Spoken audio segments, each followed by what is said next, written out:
Today we're going to bring a flexible downspout extension. Now this is perfect if you set up your gutters for your rain gutters that are coming down. It's been raining in California. We set this up, but I need to funnel the actual water to go the direction on this side of the wall. So we're going to go ahead and set it up and see how it works. So if you guys notice, it's brown and it's gonna be matching with the one that I just got. So let's go ahead and put it together. All right, so this is a flexible one, and of course the nozzle itself is a little large, of course, so we're gonna have to shorten it up, but let's see how long you can stretch it out. Okay, we just set it up. Right now I'm gonna drill it in the corner. I'm gonna test it out where the actual water, we're gonna actually rotate the water on one side.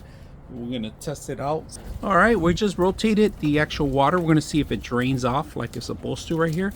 So we're gonna try to see if it works. And there it goes. Controlling the flood, controlling the water is what we need to do. And this is how we want to make sure that it's going all the way up,